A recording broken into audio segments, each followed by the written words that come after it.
Good morning. I would like to invite everyone to the June 23rd, 2009 meeting of the Board of Supervisors, Calaveras County. Would you all rise and join me in the pledge? I pledge allegiance to the flag of the United States of America and to the republic for which it stands, one nation, under God, indivisible, with liberty and justice for all.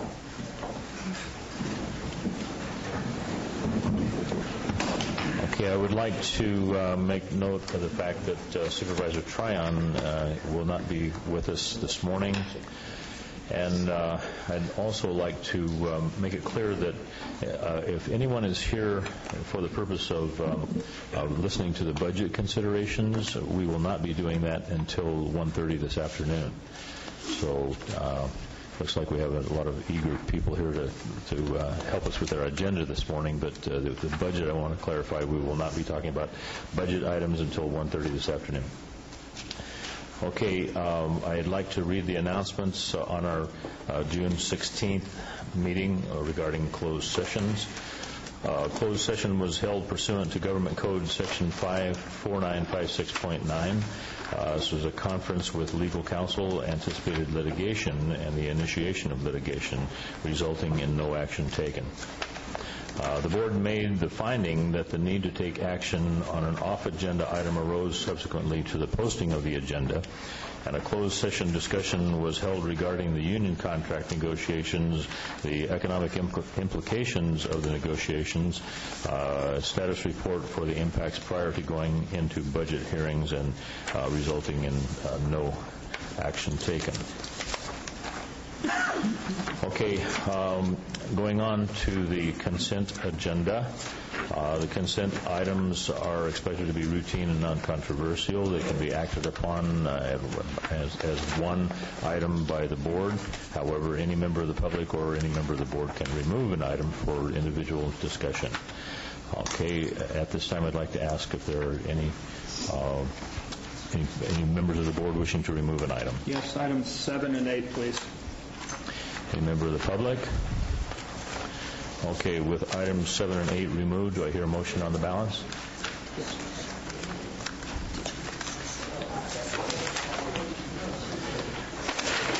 Chair requests a motion on the balance of So moved. Second.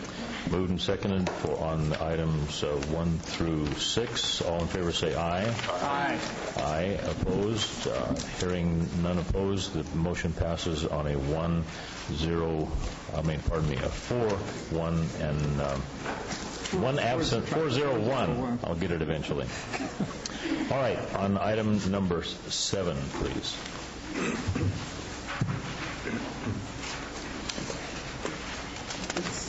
I pulled this in order to be able to properly honor the honoree, so I imagine Jeannie will have a few words, as will a number of others of us. Yeah, unfortunately, Kathy is over at the Amador Board of Supervisors this morning, also being honored, so she's not here, which is why this honor is going to be presented to her formally at her retirement party on Thursday between the hours of 4 and 6. About 4:45, Maria has agreed to do the duties. But I agree with you, Steve. I think Kathy Borland deserves a few words of congratulation and recognition for her accomplishments over her nearly 30 years of service to the citizens, families, and children in Calaveras County, particularly for her work in child care. Okay, Jeannie, would you mind repeating again the date and time of that retirement? Yes, Kathy Borland's retirement party is on Thursday, June the 25th, between the hours of 4 and 6 at the Pickle Patch. And there will be a member of the board from Amador present, as well as Supervisor Callaway, to present a plaque honoring Kathy for her service to the residents and families in Calaveras County. Okay, well, it's unfortunate that she isn't here today. I would like to give her our congratulations, but we can do that at her party, I guess. So. I guess so, although it would be good to put on the record that this is a person who has made extraordinary contributions to this county and in a really unsung way. This is somebody who just pitched in and did the work, and many of the programs that the county has agreements and contracts with that serve the public came from her inspiration and inception, but also her follow-through and administrative acumen. So certainly this is a retirement that is well-deserved and a career well-led, but a loss and a large shoes to fill for anybody who would attempt it. There are members from the Resource Connection here, both the executive director and other staff that have worked with Kathy for years, and I'm sure they appreciate hearing those words that they can then pass on to her. For those of us that know Kathy Borland, she has been an advocate, a passionate advocate for many years. She started with the Mountain Sisters Collective, which was 4 people who started handing out food to hungry people, blocks of cheese. That's how it started. It morphed into the Mountain Family Services Agency, then it morphed into the Human Resources Council, which is our largest nonprofit in the county, serving children and families, and now it's the Resource Connection. And Kathy has been there every step of the way. Those of us who have been around a long time know Kathy's passionate, loud advocacy on behalf of children. She's best known for her work in child care, although she did step to the plate and lead the Human Resources Council as the executive director until our most recent change and her plans to retire to go back to take care of her dad in Detroit. So we just thought this moment of passage should not go unrecognized and that we should honor her appropriately. And we're sorry that she couldn't be here this week. It just is a conflict with Amador County.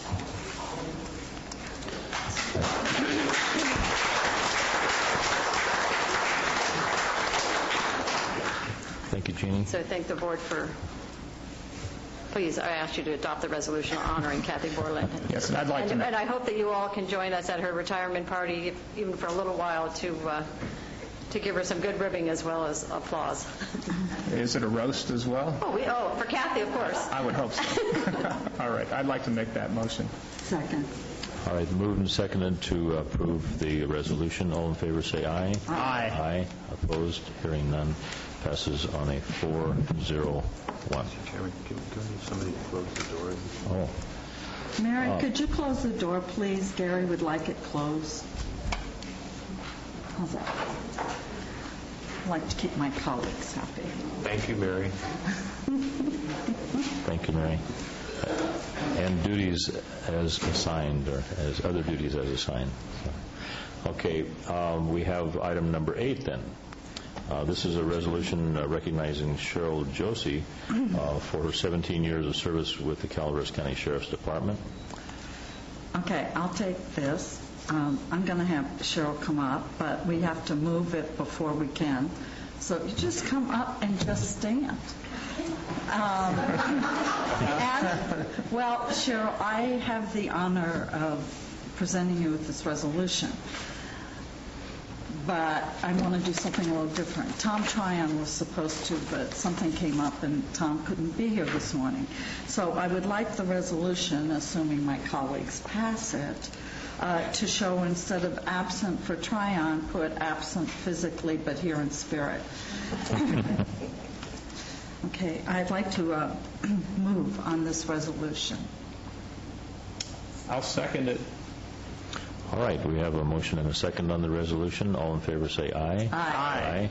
Opposed? Hearing none. It passes on a 4-0 and here in spirit.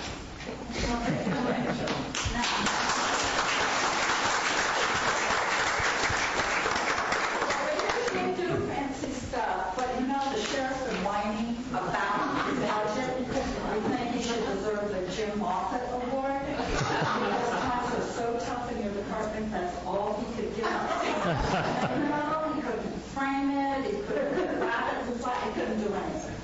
So, I'm going to read you the resolution. Cheryl, the town crier. You don't have a phone for text.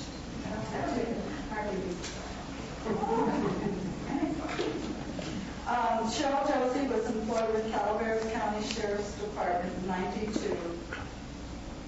until June 26, 2009.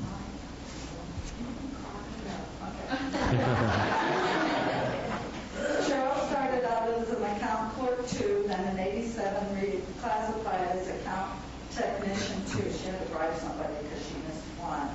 And in 99 she was reclassified as a sheriff's service technician. And then November of 05 she was reclassified as a sheriff's service technician 3. So you skipped 2, went from 1. Oh my God, I know. She always protects. She goes, ever since I've known her, been a supervisor, you go to the sheriff's office, she doesn't let you in. Is she expecting you? Whoever the other sheriff is, it's like, you can't go in until you pass her. Cheryl Josie has cleared Mountain Ranch Road of slower drivers, slamming her vehicle to a complete stop by the jail every morning for the past 17 years. Justly famous, bold haircut and glasses, not to mention the distinctive cut of her bib, the hustle and bustle into and at her desk fortress in the corner of the sheriff's department has been established as a historic landmark.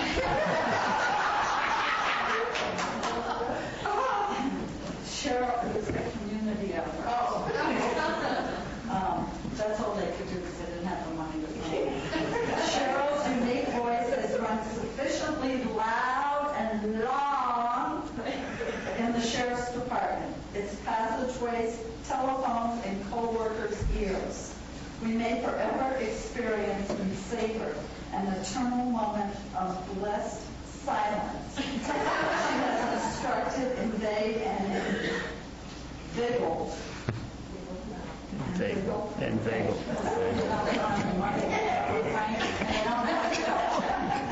Sharing her rich family history as well as tidbits, calamities, and jokes. Cheryl was counted upon to shriek loudly when each co-worker at some frightened time by her sneaking up on her or pounding on her office window. We're going to do that today, actually. Cheryl has created a nickname for any consequence. I don't know why I don't have one. A name that highlights this person's many faults and foolishness.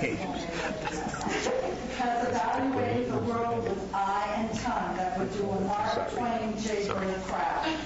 Always ready to share exactly what was on her mind, no matter who was at the front desk. I hope you shout. Cheryl knows and knows better emerging triumph was the last words. Your husband really wants you out? Are you going to let that out? Just to cut wood. Cheryl, blissfully unaware of much of modern life, has instead pursued life's eternal verities. Get me a thesaurus here. Family, friends, household chores, and Basin Rachel. May her writing mower never stall. A true daughter of Calvary soil. This is a trivia question. Where did she go to high school?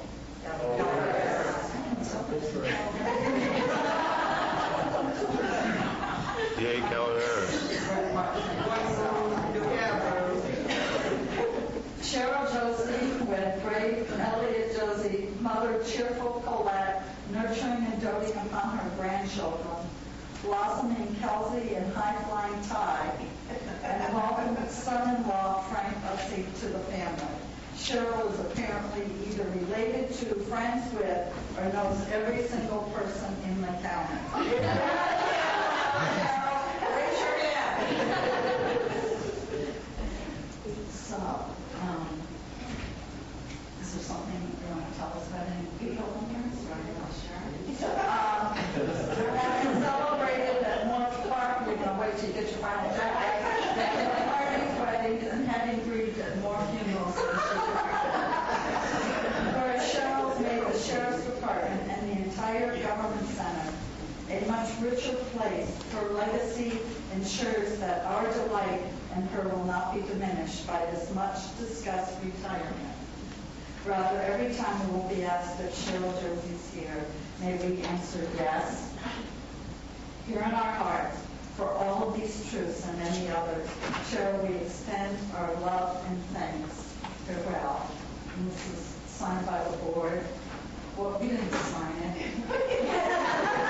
Many of the planners. We might do that. Thank you. Thank you so very much.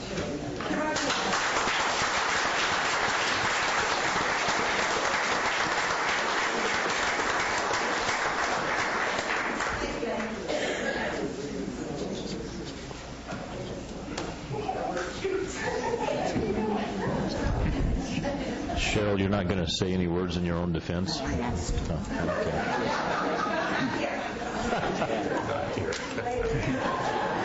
Well, congratulations.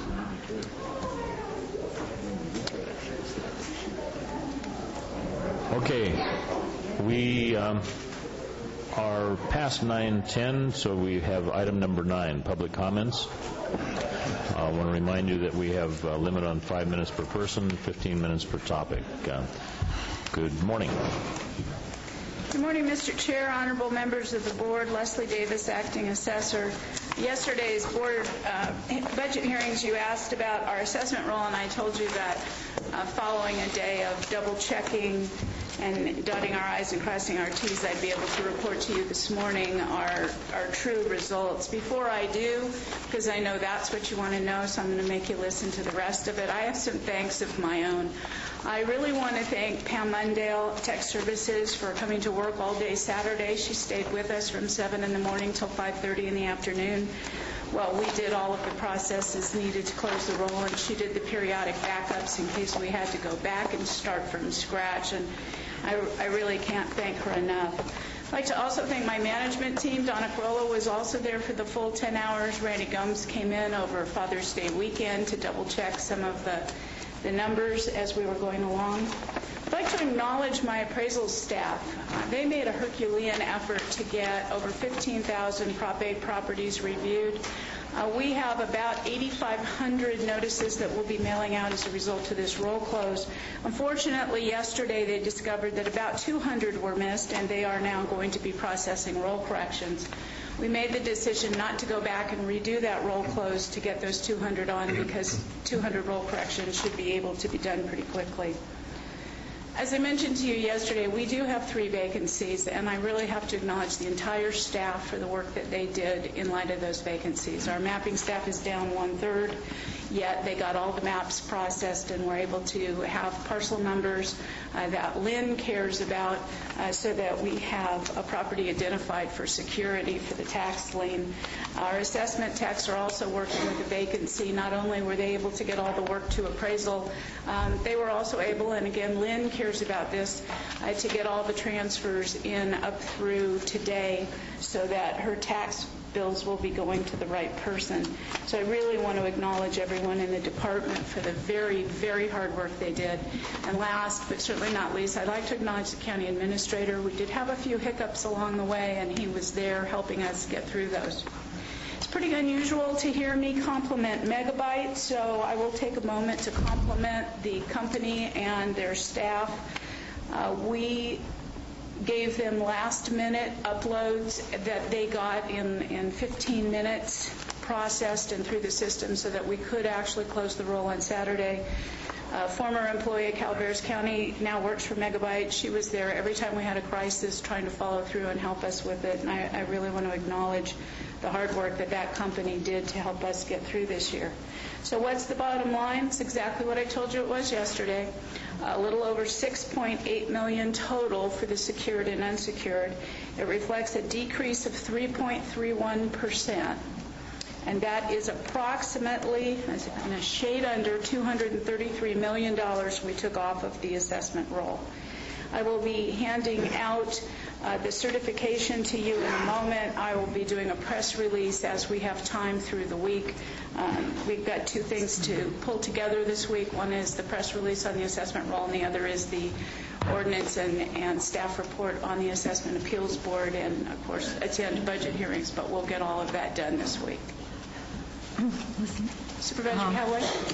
when you do your press release, could you put what that net is to the county? Sure. Because people hear 200. I'll estimate that. Okay, thank you. Okay. Other questions? Any other questions? Thank you very much, Leslie.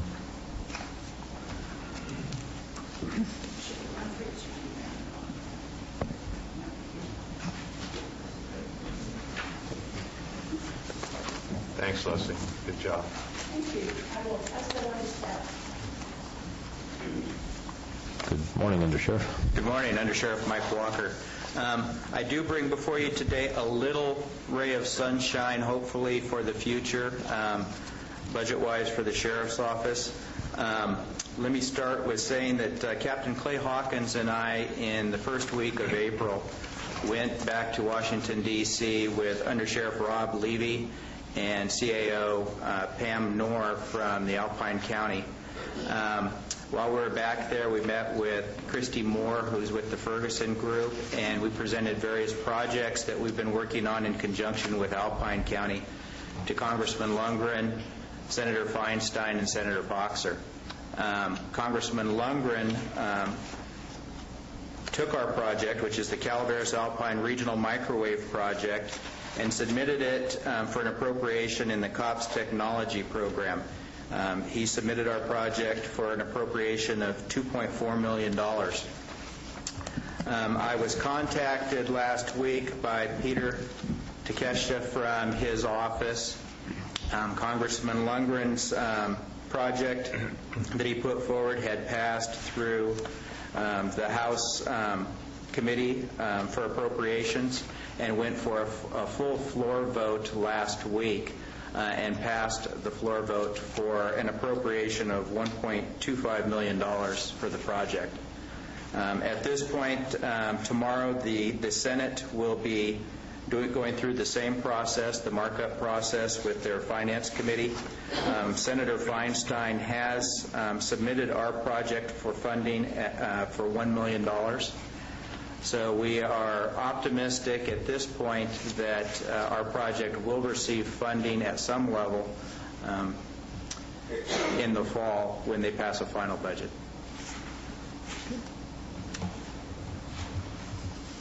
Any questions? Thanks, Mike. Good Thank job. you, Michael. Good morning. Jonathan Mitchell, Senior Engineer, Public Works. I'd like to take this opportunity to announce that we have released a request for proposal for the State Route 12 and State Route 26 signalization and intersection improvement project.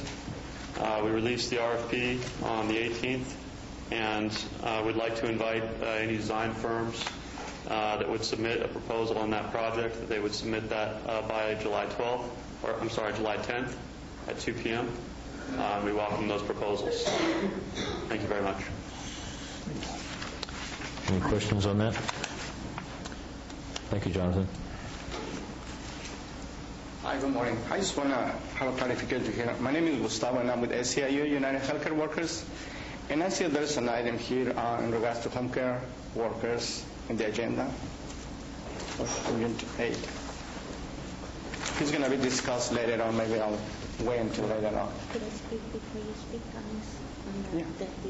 Absolutely. I didn't recognize Gustavo, and I have two topics today, and I was going to give you the pleasure if you wanted to hear about Double Springs or healthcare first. So that would be my insertion in here. Gustavo, there seems to be a little bit of confusion here. You're talking about something on the agenda? Mm-hmm. I'm over here. Actually, this is just correspondence. Okay. It's a indicated Okay. letter. All right. About the health care. I'll let Bonnie speak first, and then Good morning, Bonnie. Good morning. And I do have two topics, and it is your pleasure. Do you want to hear about Double Springs or health care? Flip a coin. Huh? Flip a coin. Why don't we do the health care since Gustavo is here? Okay. I've read through all of the stuff I've given you, and I've talked to, it seems like hundreds of people, and I've stressed over it to the point I think my eyeballs are going to pop. And of course, last week when I handed out the information, I did not include the letter from Sacramento Board of Supervisors, and I hope you all got it, because to me this is like the key to what I think the bottom line is before I get my stroke here. Okay, I've decided what I see happening here is there is money in the Obama stimulus plan. It's not available until July 1st. And because there's no outline or no process to apply to, people do not feel that they can count on it. But what I see in the County of Sacramento's response is they're not going along with the budget cuts or the cuts in the health care because they are depending on the TFAP money. That's the Obama stimulus money. And if on July 1st you have already cut wages and the money comes, we will not qualify for the TFAP money because the wages have already been cut. But if you leave it open-ended like they did in the Sacramento, and it's everybody's butt's still covered here because the very last line in the last paragraph, it says, if that changes, that the money doesn't come, a new wage rate will need to be submitted. Okay, and we are, obviously, if there's no money, we'll have to submit a new budget, and that would be the $9.50 an hour, which has already been submitted. But what I need to find out is if you're willing to leave it kind of as these people have, that we intend to honor our contracts, we intend to pay our health care workers dependent upon the TFAP money. And that's where they ended it with, I guess, with the state and with the union. So that's where I feel the answer to all of my conniptions is, I guess. I think that's the answer that will still qualify us when it comes, but it still covers us in the event that it doesn't. So that's what I'm hoping to leave with you, and I don't know what my union rep wants to say to us at this time, but that's what I want to conclude my last two sessions coming here and whining to you about is I think this is what I think the answer is. Please read into it that what I'm reading into it, that they're leaving it open for the TFAP money, but covering it in case that it doesn't come in. Does that make sense? Okay, Bonnie, I understand what you're saying. I've stopped the clock on that particular item, so you can talk about double strings for a second if you want. But I have a question for our county administrator. Several weeks ago, I think it was 3 weeks ago, this board passed an action that reduced that 50 cents per hour. So any member of this board could introduce a request to revisit that decision, I suppose. Just wanted to bring that up in response to what what Bonnie said. Might I ask a question as well?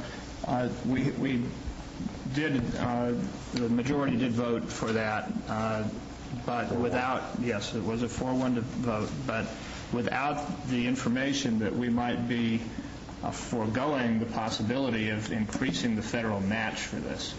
And I'm wondering what the timing would be. That is, we have no meeting on Tuesday. The reduction takes place on the 1st of July. What, if anything, could we do to preserve our options for federal funds between now and then, or can we do this, if we wanted to reconsider, can we do this after July 1st? For some reason, I think no. For some reason, well, I'm asking council and our administrator. I would defer to council on the ability to agendize any item. As you know, the board will be sitting for budget hearings, and there'll be presumably a vote at the conclusion of those on the proposed budget. So it may be possible for the board to take an action. However, I would not recommend doing so unless and until there's been conference and concurrence from the public authority and CalWorks staff to provide you with the advice that you need on this point. That original item was product of their offices, and I would prefer to have their opinion before recommending a particular course of action. I would hope that we would be able to achieve that within a time frame that would allow us to make a difference. I would hate to find out that we had inadvertently lost an opportunity to sustain the wages of our lowest paid personnel. Okay. Can we depend on contact being made with the appropriate department head to review this? Okay, thanks for bringing that to our attention, Bonnie. Okay, Gustavo, you have something else on this? Sure. Yeah. Well, I'll introduce myself again. I'm Gustavo Corral, and I'm with SEIU, United Healthcare Workers, representing about 150,000 healthcare workers throughout the state of California, 55,000 home care providers in Northern California, and close to 300 home care providers in Calaveras County, giving service of IHSS to about more than 300 consumers of in-home support services. IHSS providers provide vital services to the community to allow them to the elderly, the disabled, and the blind, to allow them to remain safely and living with dignity in their own places. This is one of the good things about this program, IHSS, that really everybody wins with this program, and that's why we need to preserve this program and keep the wages as they are. So currently, IHSS is funded through federal, about 50% federal money, state about 32.5%, and the county 17.5%. We understand that as of July 1st, as we are talking about, the state will cut its maximum participation up to $9.50 in wages and 60 cents for health benefits, which is $10.10. This is from $11.50 and 60 cents for benefits that currently is right now $12.10 an hour. So I also understand that this board not unanimously, passed a wage cut of 25 cents to home care providers here in Calaveras County, which make $9.75 an hour, which is not even a livable wage. And the reason I'm here today is to let you know that through the American Recovery and Reinstatement Act, which is the FMAP funds that we have available, all the states will receive an increase on either the federal Medicaid assistance percentage program. And California currently receives 50%, and this 50% is going to be increased to 61.59% for the rest of this fiscal year and until December 2010. These federal funds are currently in place and will be retroactive to October, the last 2 quarters, October 2008. So you could be using this money as well. So this is more than enough money to cover the 25 cents cut that is, that home care providers will undergo here in Calaveras County. Other counties like San Francisco, Marin County, and Sacramento County are already taking the advantage of these FMAP funds,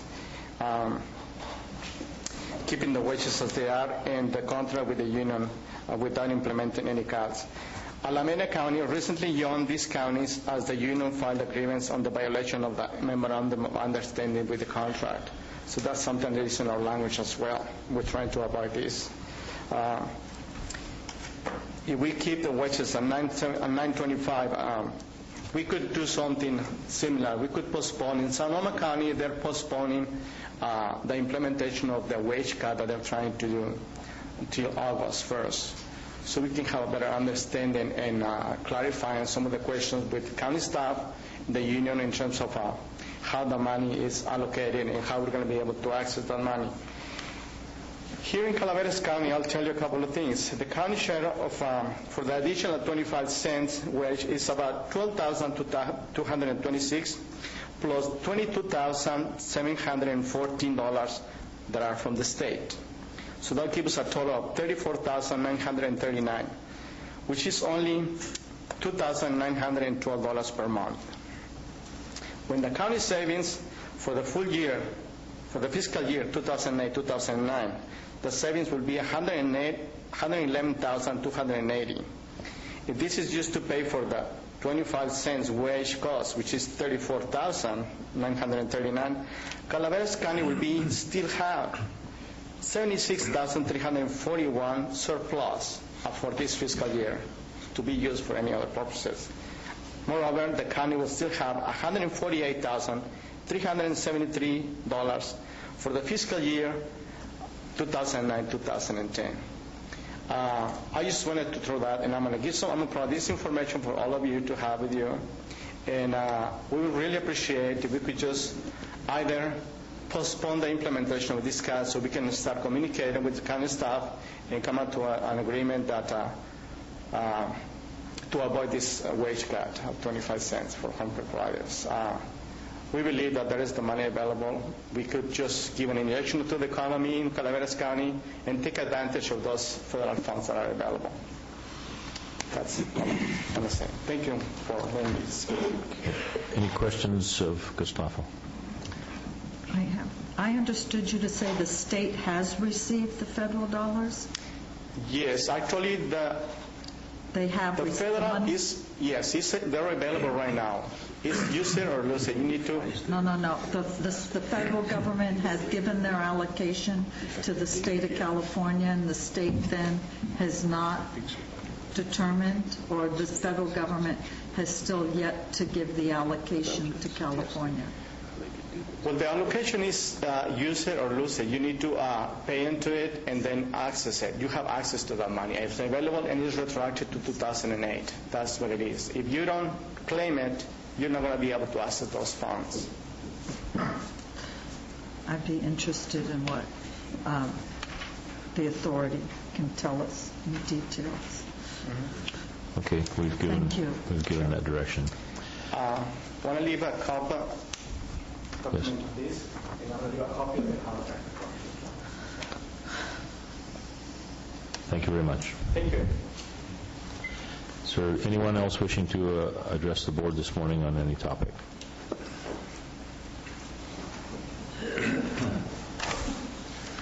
May I speak about Double Springs again? Certainly. Times are tough. We don't have hardly any money in the county. I just can't understand how we can afford to overlay Double Springs Road. If the money can't be used for something else, I think we should send it back to the state. I want to show you what happened to my house. And this is when the county decided to come through and overlay Double Springs Road. They took a chainsaw to my 18 hand-planted, hand-watered Modesto ash trees that have been there for 16 years that are 20 feet away from the roadway. They took the chainsaw, went up and down the trunks of the trees. They don't prune them. They cut the collars out. They carve into the trunks of the trees. It's just horrible. I have a 35-year-old lilac tree in my front yard that is 9 feet away from the end of the road, and there's a gully, there's a retaining wall, there's a walkway, there's another retaining wall, and then there's a fence. And they went all the way to the fence and cut my lilac bush. And I'm telling you, if I had seen them do it, I'd have taken a chainsaw to them. I was so angry. Then I want to ask you what happens to the wood. I was told that it's supposed to be laid on the side of the road for people to pick up, especially the people whose yards they cut the wood out of. Last year, the big oak went down at the end of Double Springs, fell on the corral, wasn't in the road. I give the rancher water and he gives me firewood. So I was already looking at this tree as my firewood. I get up one morning, someone's out. I go down, here's the county road department in the corral, cutting the wood. Are you going to leave it there? No, it's too dangerous. It would cause an accident if we left it here. Hey, this is the corral. We park here all the time. We turn around, we go in and out. No, the boss said it's too dangerous. Well, then throw it over the fence into the corral. Oh, that's private property. yeah, that's the private property of the wood that you're cutting up. Throw it in the corral. And they go, no, we're donating it to the senior giveaway program. I'm a senior. 3 driveways on the right. Dump it. It's no, we have to take it to the yard. Okay. How do I sign up for the senior giveaway program? Well, you're going to have to call the office. Hello, road department office? No, we don't have a program like that. It must be ATCA or Senior Center. So I called ATCA, I called Senior Center, I called Mountain Families, and then I called the road department back, and they said, well, we don't have a program like that. I'll find out and get back to you. Well, time went on and I let it go. But now that they cut down my lilac trees, where's that 8 cords of wood that they took out of the corral last year? Where did it go? Is it in somebody's yard? Yeah, somebody's yard, or somebody's selling it on the side and they're, selling cords of wood.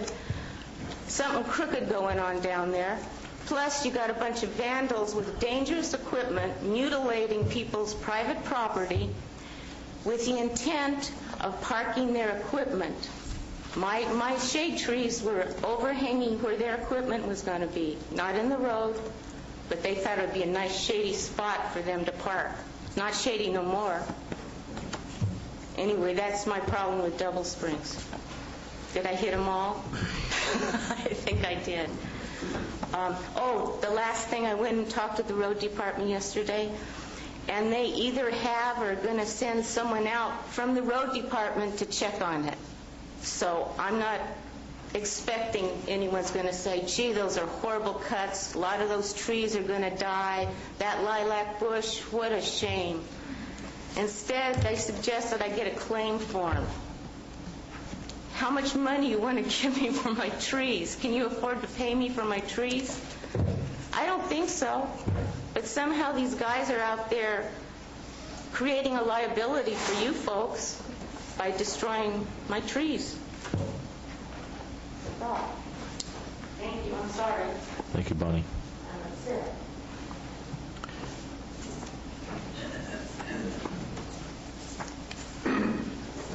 Morning, Mr. Baker.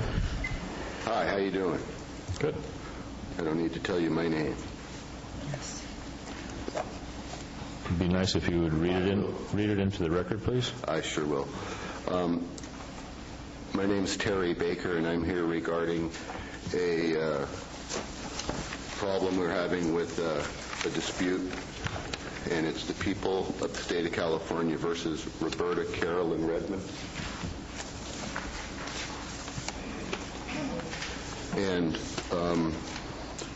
on the first page, last week we talked about how she appealed it and lost her court appeal. This is a request for a reconsideration, and it is denied also by Judge Mohaney. So we'll go to the next page. I'm going to read you 2 quick letters real quick. One of them is from Lori Murray from the Sheriff's Department, and the other one is from Jeffrey Stone from the District Attorney. It says, the Calaveras County District Attorney's Office reviewed the case involving your complaints regarding the dispute with your neighbor, David Redmond. We have never made a complaint against David Redmond. It's been Mrs. Carolyn Redmond. Attached to this letter, you will find a copy of the District Attorney's decision. Based on the District Attorney's decision, the Calaveras Sheriff's Office and the Animal Service Division can no longer assist you in mitigating your dispute with Mr. Redmond. This is not any mitigation. This is a prosecution, and it is against Mrs. Redmond, not Mr. Redmond. Because you are dealing with a potential private nuisance, this has been ruled a public nuisance by Judge Mohaney. The county government does not have the recourse to mitigate under the current codes. You may wish to consider retaining a civil attorney in this matter. My understanding is that county counsel has advised you in the past this is your best option. Well, if you go back to the front page, this is a criminal, not a civil matter. I don't need a civil attorney for a criminal matter. Now, the second letter is from Jeffrey Stone to Sergeant Murray. This is a letter that she's talking about. At your request, I reviewed the matter of noise complaints against Mr. David Redmond. Again, we have never made a complaint against Mr. Redmond and the property located at 706 Black Oak Drive. Historically, noise complaints at this address have been litigated in the Calaveras court twice. They have not. They have been prosecuted. In one instance, Mr. Redmond was found guilty. He was not. It was Mrs. Redmond who was found guilty.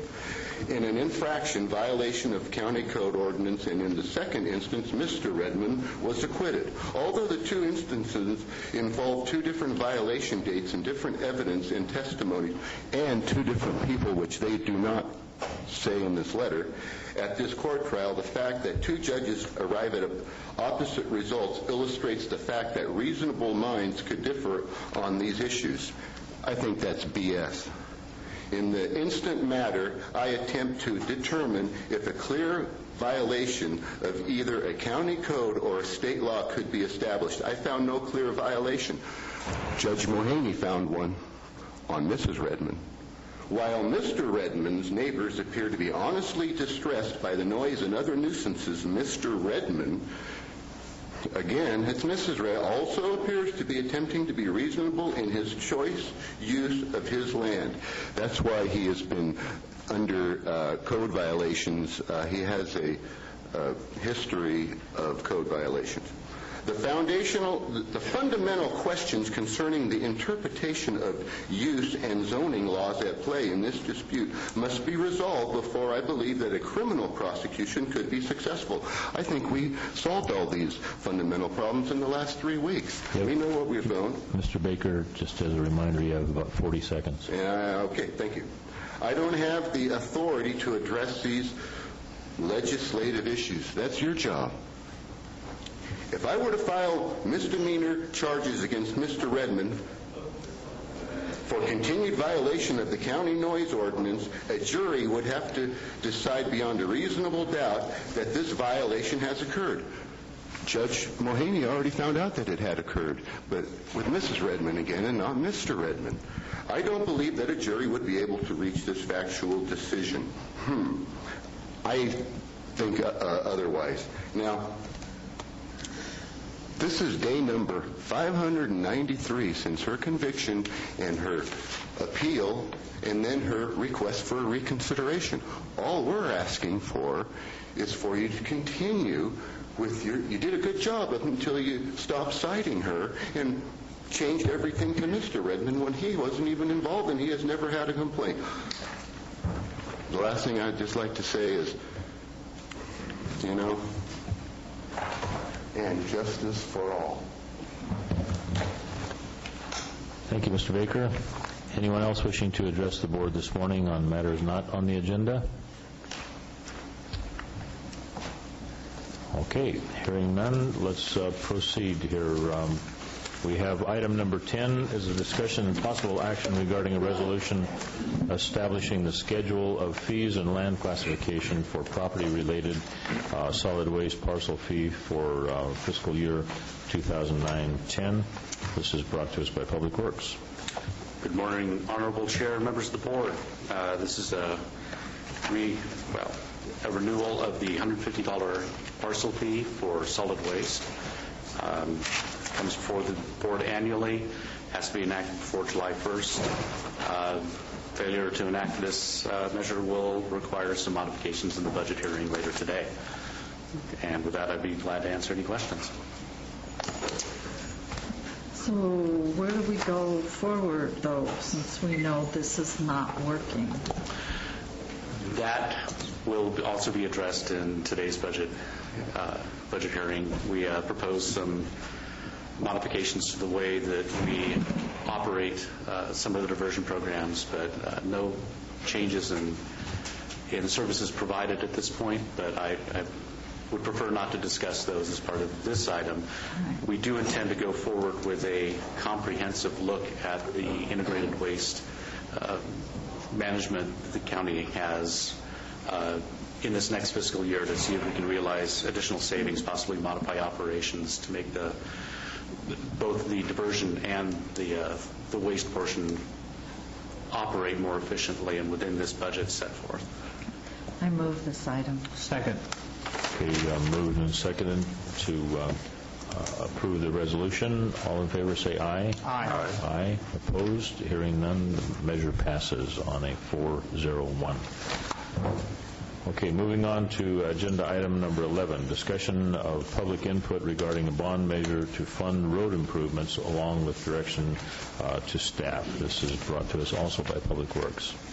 Yes, this is an update on the bond measure to address the RIM fees, and I'll pass this on to staff. Good morning. Jamie Azerban, Department of Public Works. In 2004, the county adopted the Countywide Road Impact Mitigation Fee Program, commonly known as the RIM Fee Program. This was recently updated in May. The program was established to fund transportation infrastructure improvements made necessary by new development. Now, new development can only pay for its fair share of the project costs that are identified in the RIM fee program, and the county is responsible for obtaining funding to pay for existing deficiencies or the demand created by existing development.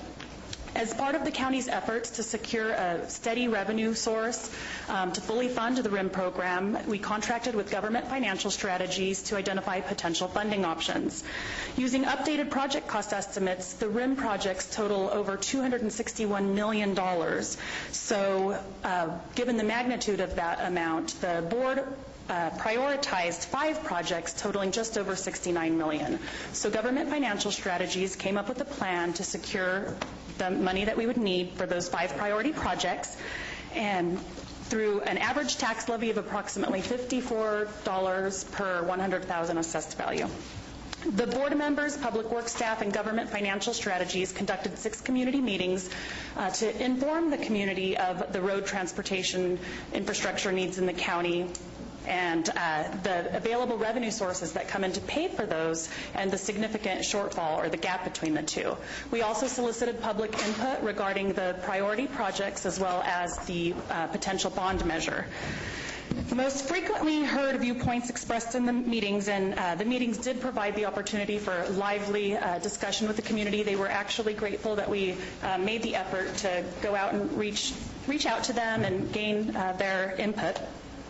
So the most frequently heard viewpoints were support for a bond measure if the project list was amended to include projects that were in people's own communities, consensus that safety considerations are critical and that collision history should be considered when identifying priority projects, support for a bond measure that would fund smaller segments of more roads rather than the entire road of the priority projects, support for postponing the bond measure until a new RIM nexus study is complete, and opposition to any effort whatsoever, any bond measure whatsoever, and concerns that right now is not the time to do it.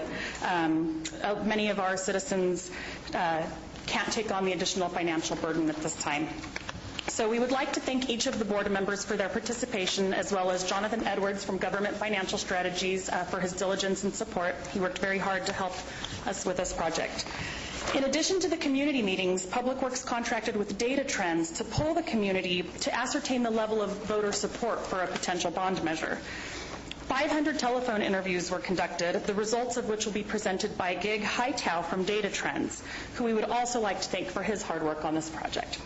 After Mr. Hightow's presentation, Public Works will present several alternatives to the board and seek direction as to how the board wishes to move forward. So now I'd like to turn the floor over to Mr. Hightow.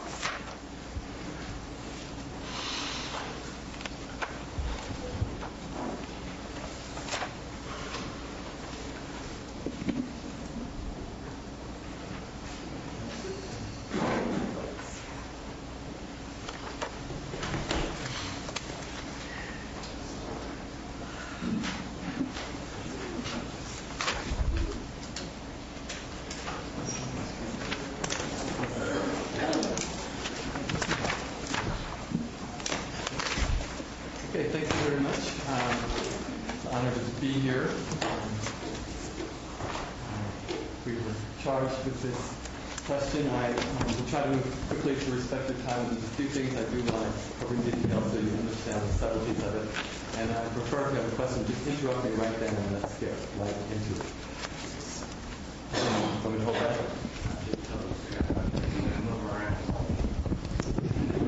Okay, so we were basically charged with these two questions. Does the community feel that road improvement projects are a priority? And is the community willing to pay for road improvement projects? And all the information is in your report, and it does follow my presentation follows the sequence, and the summary does start on page 1. So, okay, we did do telephone survey in May and June, and this was our list of registered voters throughout Calaveras County. There's over 27,000 people, and we used a methodology similar to what we had done 2 years ago in another election bond poll for you folks. And we basically are able to interview on a geographic basis so that the spread matches the county, and we get a very good representative sample that way. We did then one by one, in a neutral manner, ask people the same questions over and over, and this results in a valid sample with a statistical margin error of 4%. However, when we did the same methodology 2 years ago, our predicted bond amount and election poll prediction came out almost exactly spot on to the election within 1%. So this is a very good sample, and I would probably say that results are even closer than that. So I'll continue on here. We did have an even split of men and women. Because we go through this geographically, it comes out to wherever people live, whether it's a dense population or a sparse population, it's spread to match that. And so Valley Springs is the most populated area for voters. This doesn't count children, so it may not match the census. But those are the main towns. There was many, many more. On page 4 of the report is the full list. And we asked how long people have been in Calaveras County. The average is 19 years. And notice that people who have been here for 5 years or less, it's 18%. So actually that was a very similar number that we had 2 years ago. So you've got almost 1 out of 5 people are relatively new in terms of being here 5 years or less. And because we're talking about roads, we asked, well, do you drive a car? And of course we expect everybody to say yes, but yes, everybody means 98%. There are some people who don't. So the first thing we did ask is about, are you aware of it? You're losing support on this. With only 15% who didn't know this, a lot of people are saying, no, I don't think this is very urgent. Milton Road, as you can see, 45% didn't know this road. But proportionally, when you look at the 22% who said not too urgent and 13%, only 5% said it's very urgent. Again, the average drops way down, 2.21. So this is another, just generally a rejection in terms of saying that this road needs to be improved. Jenny Lind Road, between Jenny Lind and Highway 26, this was one of the ones that people didn't know. 43% didn't know this road. But proportionally, when you look at the ones who said not at all urgent, not too urgent, that's even more than half. And so the average dropped down to 2.15. So this is clearly not something that the average voter feels this needs to have safety improvements. Let me ask you more. Could I interrupt for just a moment? Yes, please do. Did you have any breakdown, statistical breakdown in terms of the people actually using those roads? For instance, it strikes me that this is a lot like surgery. If it happens to you, it's major, and if it happens to somebody else, maybe not so. In this particular case, did the people who commute regularly on Mountain Ranch or Jenny Lind or the other roads have a disproportionate sense of urgency on any of these? Well, no, it was basically people either were familiar with the road and they drive on it, at least they've driven on it sometimes enough to say, in their opinion, what the urgency level of it needing improvement. Ones who said, no, I don't really go there very often, then they were the ones who said, okay, don't know, we just skipped on. So it wasn't about how often they rode on those roads, but whether they're familiar enough with them at least one time to be able to rate them. Yeah. So now this question, we tried to sort of generalize and have them make a judgment. So we asked, in general, do you feel that the safety conditions of the roads just mentioned are good enough for now and that the county should spend money on other needs first? Or do you feel that road safety is a priority and the county needs to improve these roads as soon as possible? So we were very specific about saying these roads, these 5 projects. And a majority of the people said no, other needs first. 42% said, yeah, these roads need to be done right away. Because a lot of people are concerned with them, but a majority of people said no. When you suggested other needs, was that other road needs or just other needs in general? Well, we just said other. They said both. And so you're right about that. And that's kind of what happened here, is that when we said, well, what other needs? They would say, well, not the ones that you mentioned, but I know this other road, such and such and such and such. And yeah, there's a lot of those too. Yeah, that's on page 13. Yeah, on page 13, all these other roads that people mentioned. They said, no, not these projects. I want you to do this road and that road and so on. And so that was quite a number of people. There was 43 people who said other needs first, did say other road needs. So they are concerned about roads, and that does, bring that whole issue back up front, but it still doesn't show approval of the 5 proposed projects.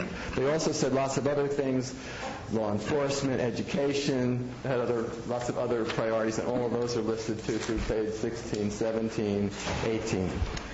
Question. Yeah. On page 13, and yeah, it says other serious needs first, 53%. The slide shows 58, improve 47 versus the slide 42.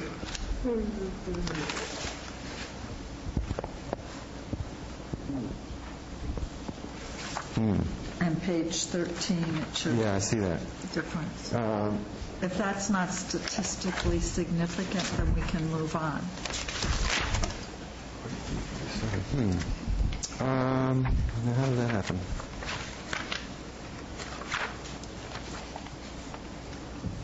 I'm not sure. I think what's in the report here should be correct then. It's 53 and 47. I'm sorry about that. That's all right. I should have double-checked that. Thank you. 53 and 47. Sorry, that's wrong. Okay. And so then when the other 43 people who said the other needs first and they mentioned other roads, that brings that up actually altogether with roads a little bit more than half, but not the 5. Sorry about the mistake there. Okay, so we were asking people about roads, and about half the people are concerned with roads. A lot of people were able to identify roads and so on. They didn't know at this point that we were going to ask them to pay for it. So then we got to that subject, and we asked people if they owned real estate, because that's what we're talking about in a bond issue, about paying on the assessed value of your property. So it turns out that this doesn't focus too well. Sure, do that. There we go. Okay. 87% do own property. And how long do you own the property? The average was 16 years. And this almost matched how long people live in the county. Again, 19% have owned the property for 5 years or less, and 31% for over 20 years. The reason that we, one of the reasons that we asked this question is because we want to make sure that they know what we're talking about when we say assessed value. And so after they said they owned property, and after they said how long they owned the property, then we made a little statement in the questionnaire about, well, that means that your assessed value is more or less than the market value, depending on what their answer was. So we had different choices. Just to say to them and to talk to them about assessed value is one thing, market value is another thing. So we brought that up just to make sure that they were aware of that. And then we went on to the explanation. Now, I know you can all read, but the respondents couldn't read. We had to say it to them on the phone. I want you to hear what they heard, because this is the big question. So this is how we did it. We would say, in Calaveras County, over the past few years, property developers have paid mitigation fees for growth-related impacts on the regional transportation network. State law requires the county to use these fees within 5 years. However, the amount of money raised only covers a small portion of the cost needed to improve these roads. The Board of Supervisors is considering putting a bond measure on the ballot for voters to decide if property owners should contribute to the needed road improvements by paying for the portion that applies to the existing deficiencies not related to growth. So we set them up with that, and then we said, how likely would you be to vote for a bond measure for this purpose if the average annual cost of property owners came to $70 per $100,000 assessed value? And here we have the scale again: very likely, somewhat likely, unlikely, and very unlikely. It's on the red side. The majority of people said no, and the very strong percent said very unlikely. So this did not fly at the $70 level. I said, okay, well, how likely would you be to vote for if the average annual cost was $50 per $100,000 assessed value?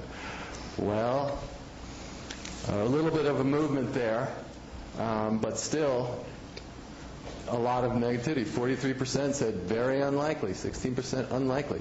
Now there is 18% who say that they would, and 23% who said, yep, put me down. But that's not going to be enough to pass a bond measure. Finally, we just said, oh, what about if it's $30?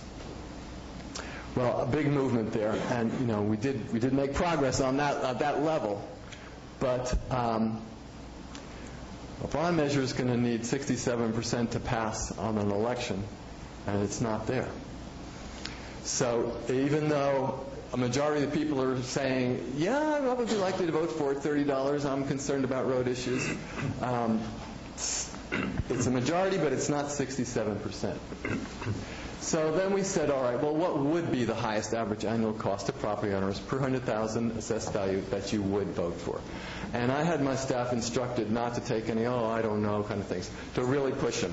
And if they just said, well, I don't know, to really, well, you said you were very likely at this amount, would you go a little more, a little less? We really prompted them, which normally that kind of leads someone to answer a question, but we were leading them from what they said on the ones before. Well, you said you were somewhat likely at 30. Would you go 40? Would you go 20? What would you do?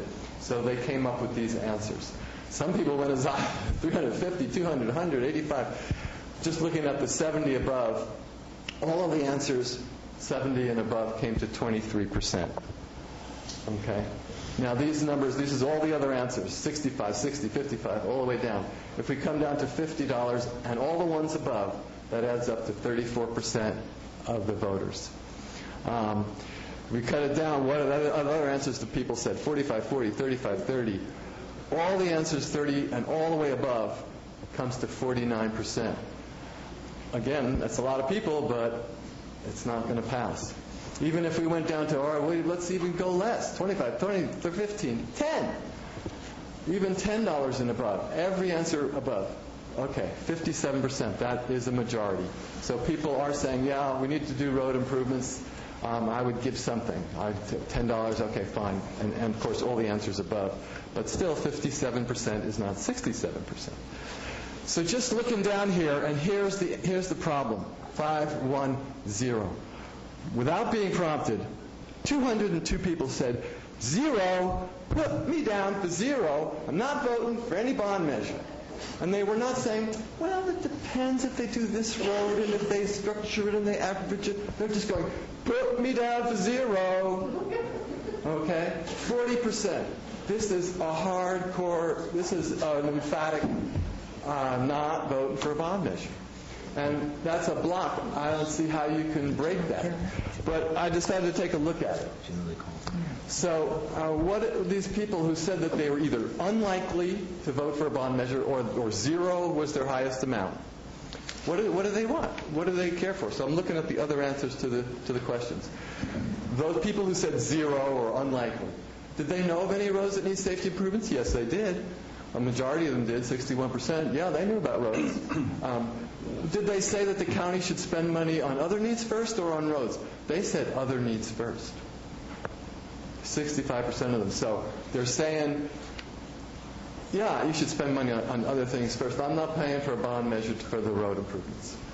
Now, these last three, we've asked this question on a previous survey and on this one to just to understand, how people are thinking and why they vote, which way they vote on bond measures. So we ask them, do you vote because you think it's good for the community or because it's good for you and your family, or are you in a situation where you can't afford it and you have to vote no because it's a budget issue and you just don't have the money?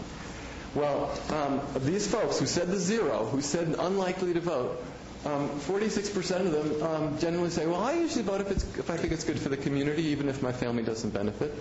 But 32% said, no, I'm on a low budget. I can't do it. All right, well, 32% is not all of them. And in fact, it's only 32% of them, these people who said zero. And so a majority of them are not saying, I don't have the money. They're saying, I don't want to vote for a bond measure. It's almost political.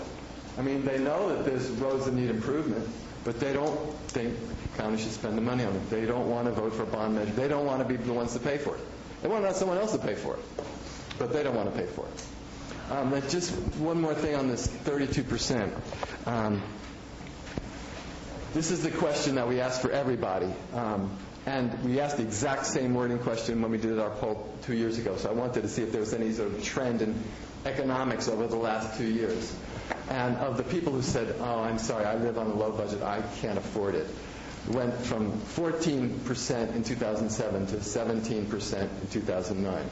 So, yes, it's gone up, and it's only gone up a little.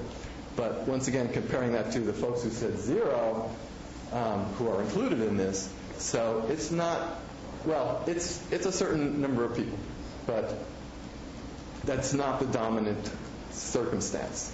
20%, that seems to be the number that hits those folks who say, no, whatever is good for me, that's how I vote. But the people who say, well, if it's good for the community, I vote for it regardless. It was 67%, it went down to 62%.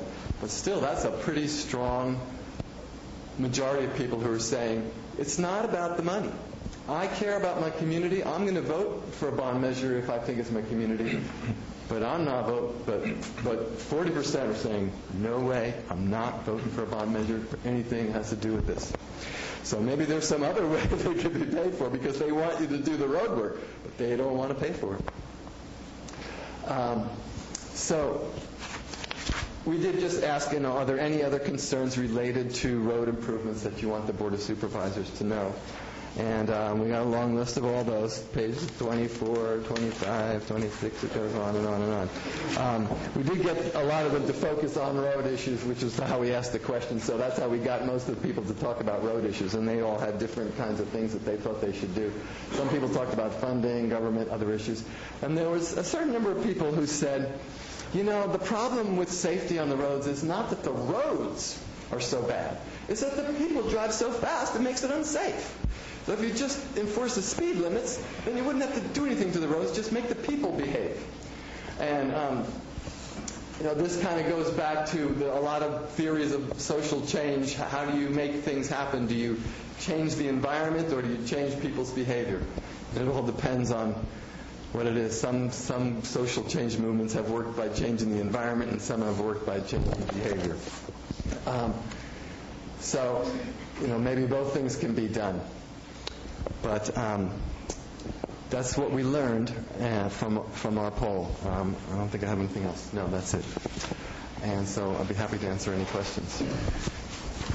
I have one question on polls of this nature. This is in the abstract. There's nothing before people, but often there are vigorous vote no campaigns on controversial bond measures. Do you find that these numbers hold up in relation to that, or is this kind of a baseline from which we tend to descend?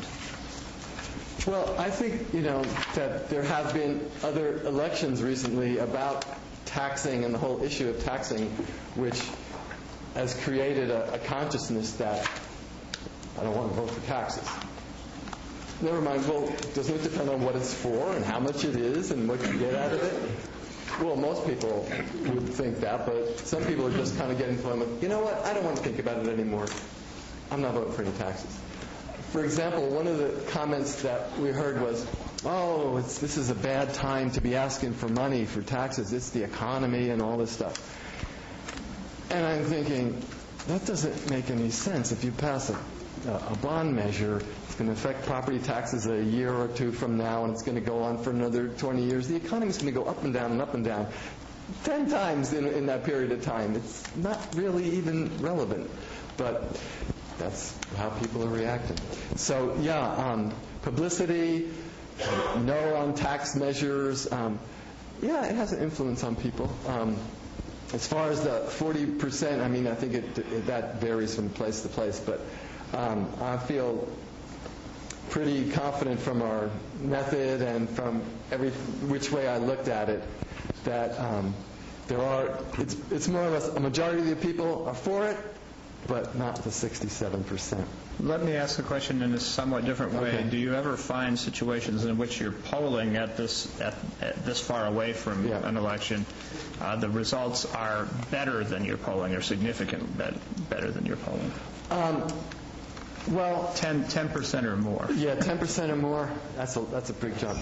No, maybe I haven't, just in my own work experience, haven't been involved in issues that have been real volatile and a lot of campaigning activity. Most of the time it's been there's a poll and there's been some action and then there's no publicity and then it goes on the measure and then we were right. But when there's publicity, and actually that was one of the reasons why we delayed doing the poll until after the workshops, because I was a little bit concerned about what kind of publicity there would be after the workshops, and so we purposely pushed it back because I wanted whatever influence that might have to have it over everybody before we made the first interview. And so it's quite possible that, we had all my staff read all of those articles before just so they would be up on what's going on. Not that they were going to get into debates with people, but sometimes people could be a little bit difficult to handle to try to get them to answer yes or no on a question, so I wanted them to be aware. But, if you had a very heavy campaign and really convincing, you would certainly influence the votes. But I have a feeling that this 40%, all my interviewers, and I did some myself, were getting, it wasn't just, some say this, and some say this, and some say this. There was this group of people saying, oh no, they wouldn't even let you finish the question. Bond measure? Could I at least finish the question, So when you have that kind of emotion, it's kind of hard to block with reason. That's all I can say. Well, okay, I'm done. Well, that's similar to the jail. You tracked really well with the jail, and yet there was a very strong outreach on behalf of the community and the sheriff's office and the chamber on the jail, and it came in pretty much the way the survey tracked it, not a huge, it wasn't a huge, it was a win, but it wasn't an overwhelming win. And yeah, I know. I had it that you were going to get 68%, until you get like 67.5 or something like that. So. And there was not a significant vote no campaign, and there was so that it stayed at roughly the same configuration. And just if there are other concerns that may come up in terms of which road issues or who said what, or what about the men, or what about the people in this town or that town or whatever, I didn't go through all that because I kind of thought, well, let me let you chew on this first. But if you, I want to know about the people who in San Andrew, in Valley Springs, if they're for the one in Valley Springs, but the people who live on Murphy's Good, if they're, if you want to know something like that, I could just run those numbers for you. Do you have the willingness to vote yes by district, by supervisory district?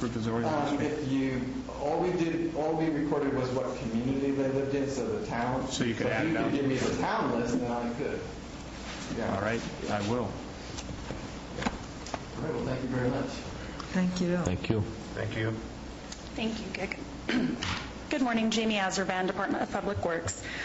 Several alternatives, now that you've heard the results of the survey and you've all heard the results of the community meetings, several alternatives are spelled out for you in the staff report before you.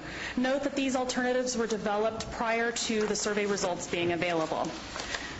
There are 4 alternatives. Number 1, place a bond measure on the November 2009 ballot based on the 5 priority projects that were approved earlier this year. Number 2, ask staff to revise the list of projects. However, there will not be sufficient time to do this and get it on the ballot for the November election.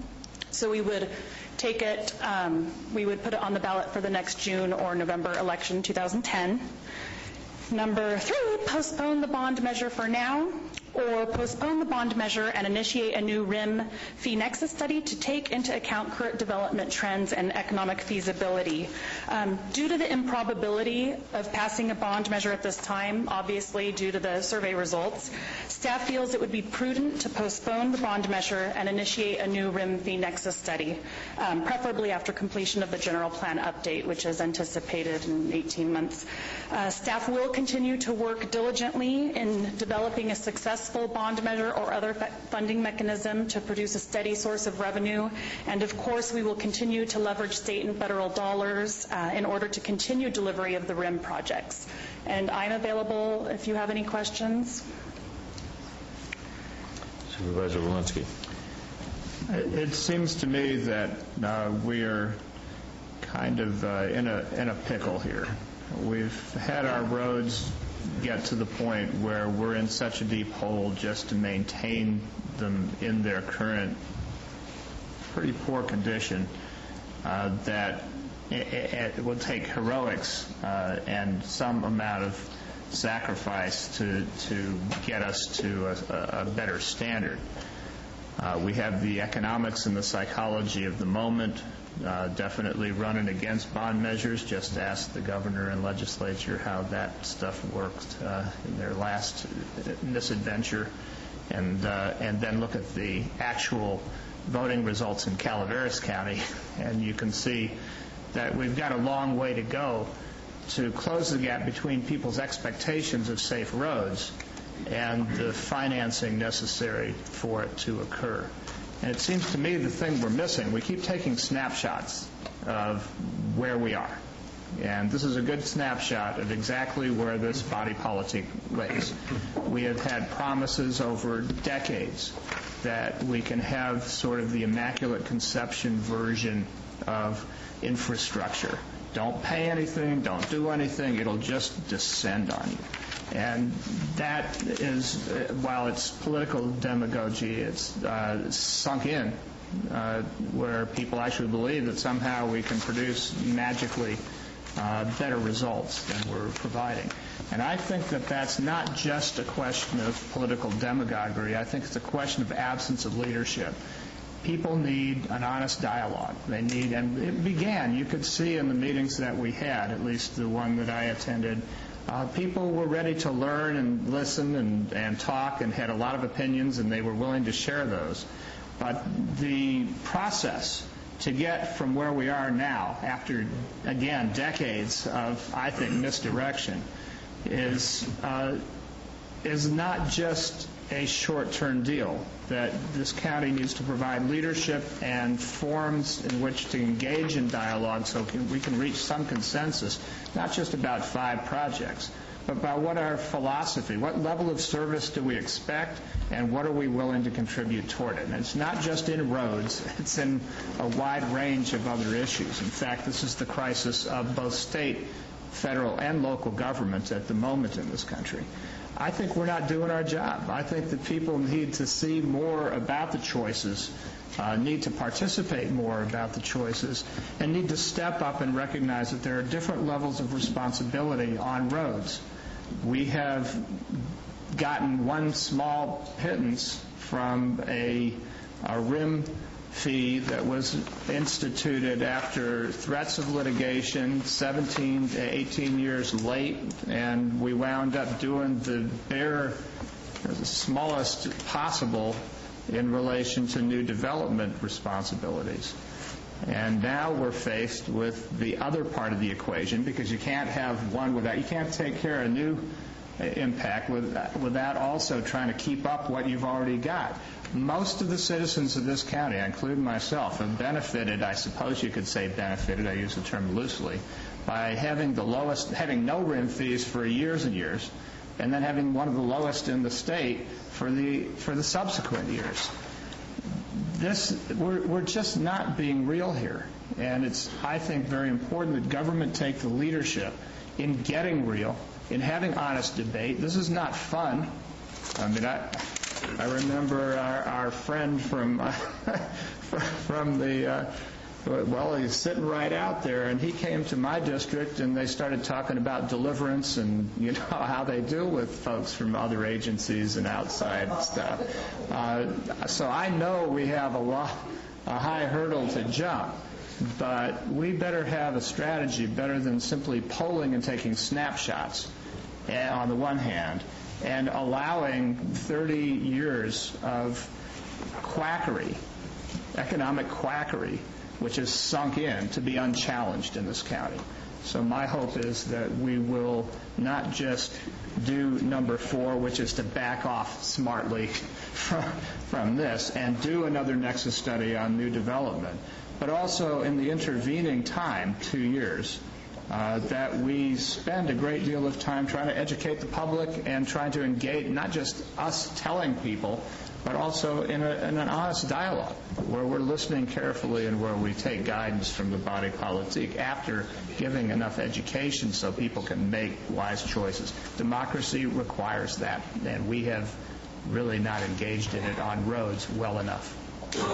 And Supervisor Walensky, if I can mention one thing, the Council of Governments recently approved a project called Transportation Funding Outreach Program for fiscal year 09-10, and so that's exactly what you're talking about, to go out and reach the community, because we realized after receiving the survey results that there were a lot of uninformed statements, and so and we realized in the community meetings as well that people really didn't understand, you know, they don't really understand how little revenue actually does come in to fund these types of improvements. So we do have a plan for next year to do a lot of outreach and, again, to try to at least educate the community and really let them know what those needs are and really how little funding comes in.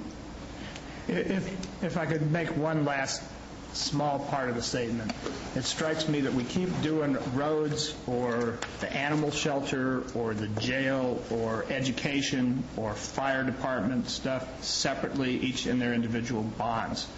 We have yet to deal with the fundamental question about what level of overall services and what proportion and how do these things fit into a common strategy.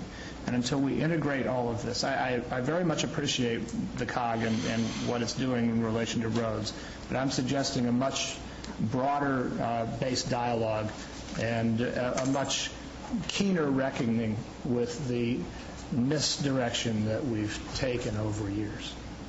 And I think that'll take all of us working in a much more engaged form across departmental lines, across agency lines, and even intergovernmentally. Any other questions? It wasn't a question, it was a comment. Jamie, you mentioned the forums, these soon-to-be conducted forums for dialogue on the wants and wishes about roads. When are those going to be conducted? We don't have a consultant on board yet, nor a plan, a specific plan. So we're going to be working, you know, a lot of it depended kind of on what happened here today. So we'll let you know as we develop a plan, but we're going to do a lot of outreach and really try to, you know, we were disappointed in the attendance at some of the community meetings, and so we're going to do a lot more outreach and try to engage as many people as possible and try to get as much attendance as possible at the meetings. So, but we'll let you know. You'll be seeing me. Okay. Any other comments? Yeah, I have one. Jamie, at the beginning of the presentation that said, you mentioned the 5 years for the RIM fees. If we were to take item number 4 here and delay this or postpone the bond measure and a new RIM fee nexus study for 2 years, where would we stand in the 5-year timeline? That I may have to defer to Robert Packinger, our Deputy Director.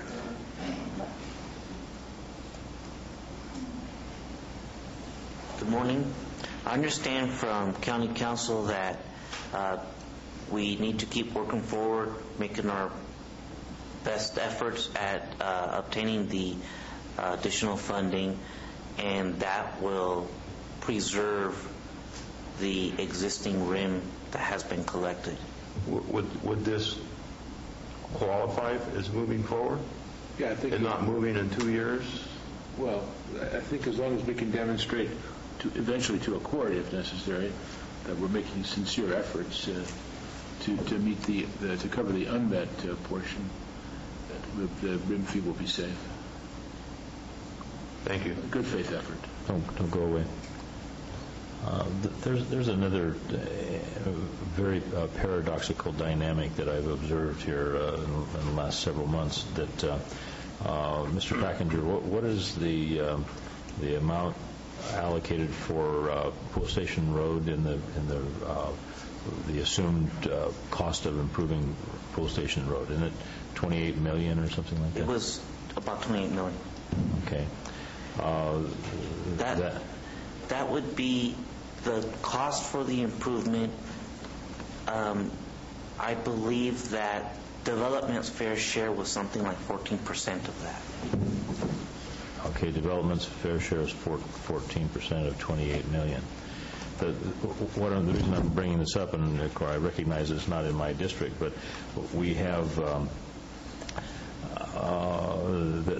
paradox that I see there is that virtually all of the land that is held along Pool Station Road is held by like a handful, five property owners who are adamantly opposed to development.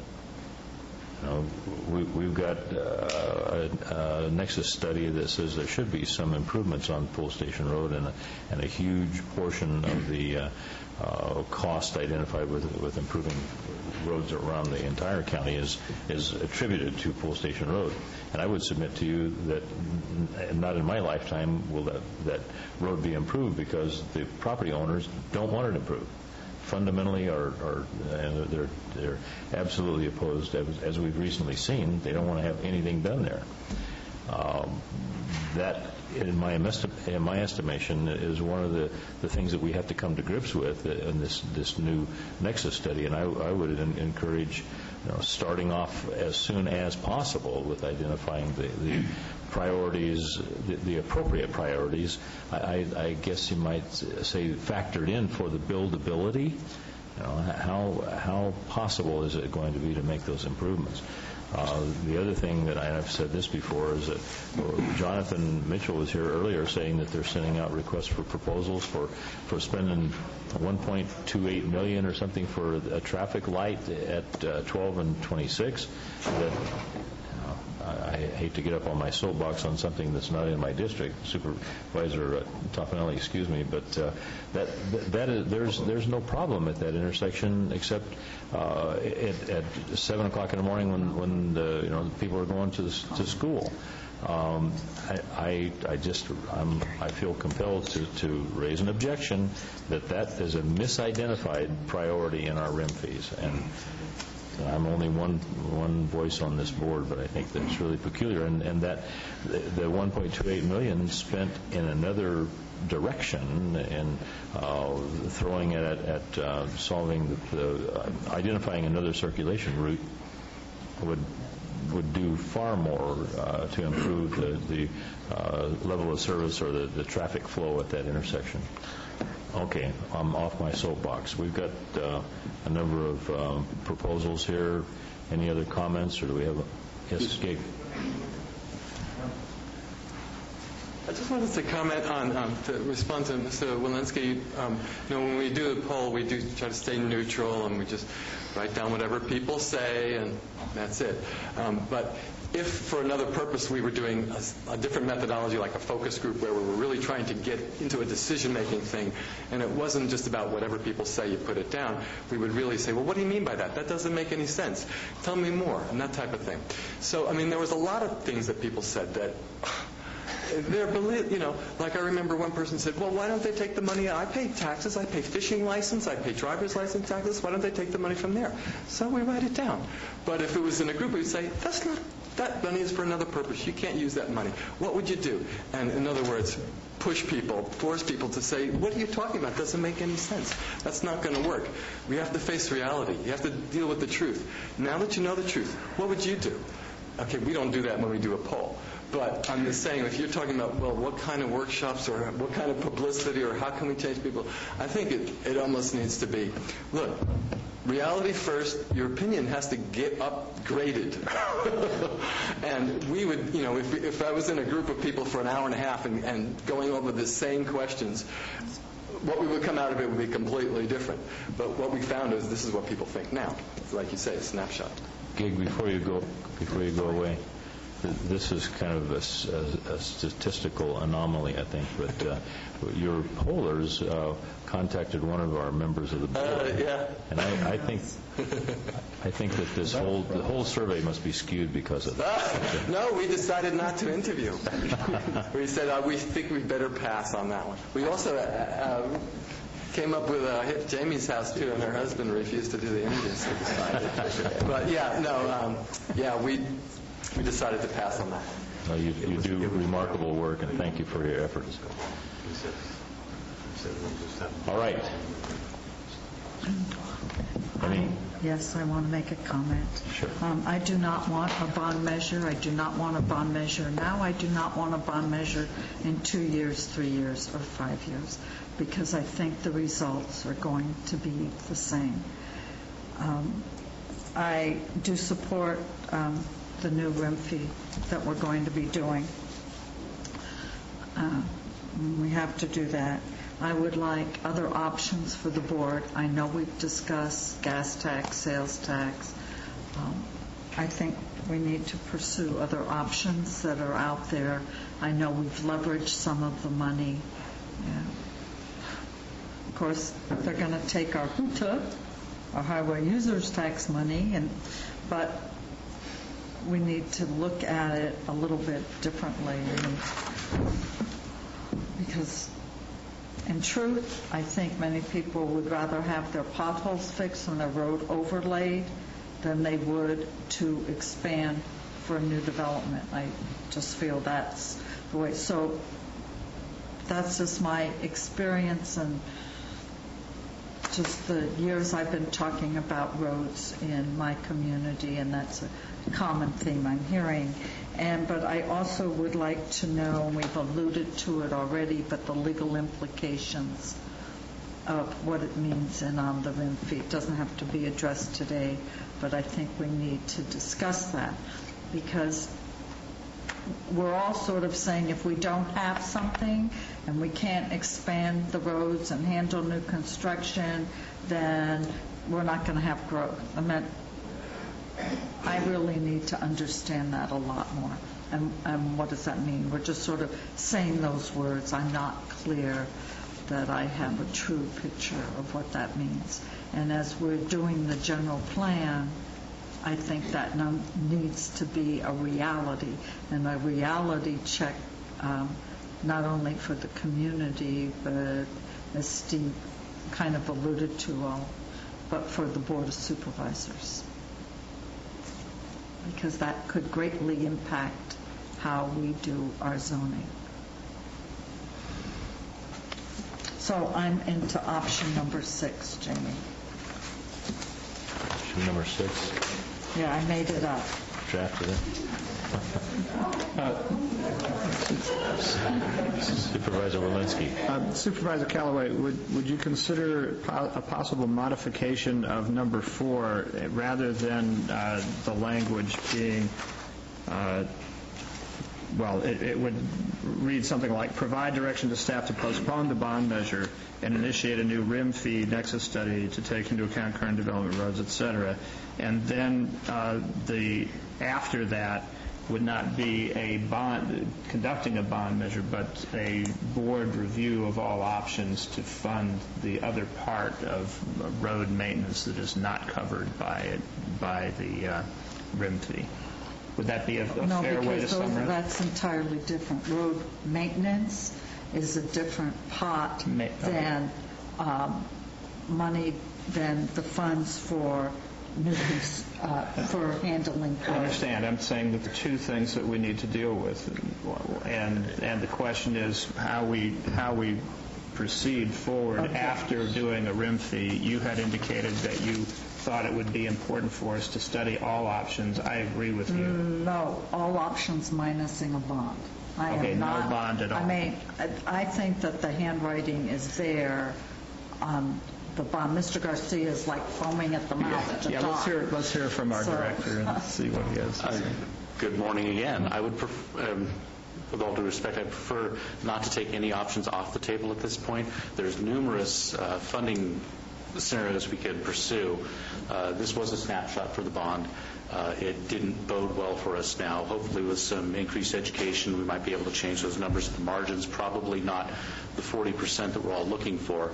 But there are options for increasing that hadn't been included in this bond, and one of them that we found very successful in my last jurisdiction was indicating to the public at large that any new development would be charged a regional development fee, which would put a burden on the developers that would be recognized by the voters. That way they don't feel isolated, that they're being asked to put in all these improvements without having other people step up to the plate. And that polled very successfully. We were able, on a sales tax measure, we were able to get 75% of the vote. A regional, though, that's similar to the benefit basin, except in the benefit basin, I have a lot, it's already subdivided, I pull a permit and I pay the RIM fee. Are you saying I'm also going to pay into a regional system too? Indeed, but that was worked out with the landowners, the Business and Industry Association, Chamber of Commerce. Everyone recognized the need for robust infrastructure. And they robust, that's a very infrastructure word on this board. I've stopped using it. But there was recognized need by both the development community, the business community, and the residents that funding needed to be provided, and it was a negotiation between those groups onto who would bear the brunt of the burden and how it would be shared. I think we can use this opportunity to revisit that, go back to these groups, find something that's sellable amongst all of them. So what I would then say, I'm not with you. I hear what you're saying, but I'm not with you on it. Well, so yours direct is one of the staff to pursue all funding mechanisms or permutations and initiate a new RIM Nexus study. I don't want to mix it with maintenance because they're entirely different pots of money, which goes back to what Gig said about, or Jamie or somebody about, this is fish and game money, and when you do a focus group, it's different than a survey. And don't touch the fish and game money because I'm on that board.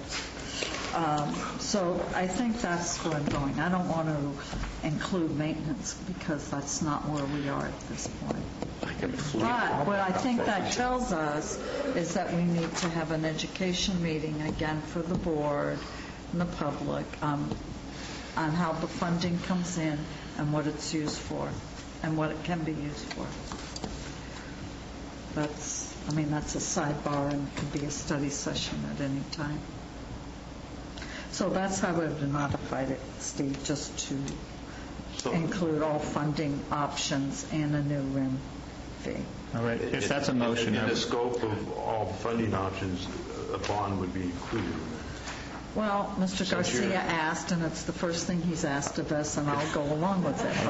And if that's a motion, I'll second it. But I'm also very interested in the legal implications in the time frame, and especially as we're doing the general plan. I don't believe this is an action item. No, it's not. But we'll defer with the motion, but staff has heard what you have to say, and we will proceed with the direction that we've been given. Thank you, Mr. Garcia. And I have to sit here, and I've got to respond to something that Supervisor Thomas said about an intersection. He has a short memory. If you recall a couple weeks ago where you asked me, it was about 5 o'clock in the afternoon. At that intersection, you recall that day? Where you did that illegal traffic maneuver? Yes. Okay. So it's not just in the morning. That intersection is a lot of times during the day is jammed. Thank you. Okay. I would like to have at least some formal instruction to staff, and I believe that we may have reached consensus around Marita's revised recommendation responsive to the director's comments.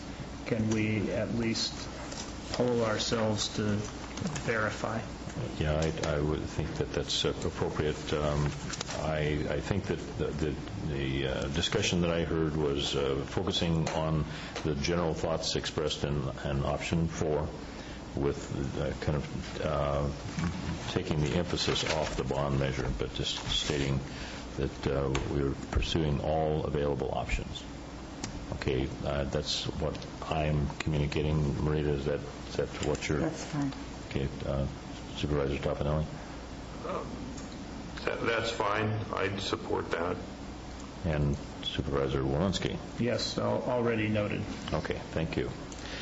All right, moving on our agenda, that was item number 11. We're going to item 12. So was that a vote?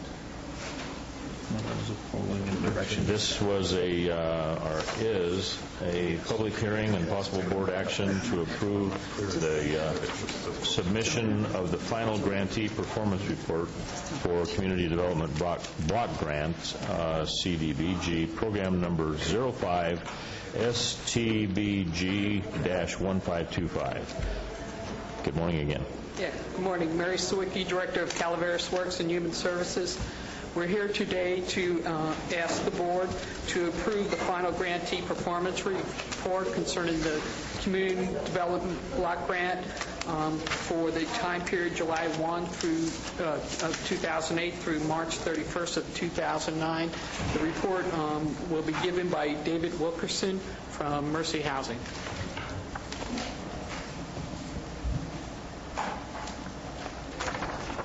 Good morning, members of the board. David Wilkinson, Mercy Housing, California. We're a nonprofit based in the city of West Sacramento. We had the pleasure of working with the Resource Connection on this grant, which goes back about 3 years ago, and the Board of Supervisors approved the submittal of the Community Development Block Grant. You may recall it was a 2-year grant, and the county was awarded $547,000. And it's always nice to stand up here and kind of reflect on the performance of the grant, which touched a lot of lives here in Calaveras County, and it's continuing to touch a lot of lives. Just to quickly summarize, there were actually 4 activities in this 2-year grant. $1,000 went to the Mother Lode Job Training Agency, and that was matched by $190,000 from the county's local CDBG program, which resulted in 49 low-income people receiving job training benefits. That actually wrapped up over a year ago. $59,000 of the CDBG grant was matched by an additional $189,000 from the county's local CDBG account. And this was used to make ADA improvements to the restrooms, I think directly behind this building here at the county facilities. $100,000 of the grant was used to assist a low-income family with a housing rehab loan, and that project was completed well over a year ago. That money will actually revolve back to the county in the future when that house is either sold or refinanced. The biggest part of the grant and the project that just was completed recently was a $325,000 grant matched by another $253,000 from the county's local CDBG account to assist the Resource Connection with land acquisition for their new campus here in San Andreas. And the first phase of that project was the completion of their new food bank, which is having a tremendous impact here in the county. Between January and when the facility opened this year in March, when the grant expired, the food bank had already served over 10,300 people with food. 98% of those families had incomes that were between 76 to 100% of the poverty line. So it is having a tremendous impact. And so those are the 4 projects that this grant addressed, projects that were completed. And the purpose of this hearing today is to solicit any public comment on the results of the grant. And then I would recommend that the board approve the report that the county will sign and send to the State Department of Housing and Community Development. And with us today to speak is Jeannie Hayward. Jeannie's the manager of the new food bank, and I'll turn it over to her. And if you have any further questions, I'd be happy to come up here and address those. Jeannie?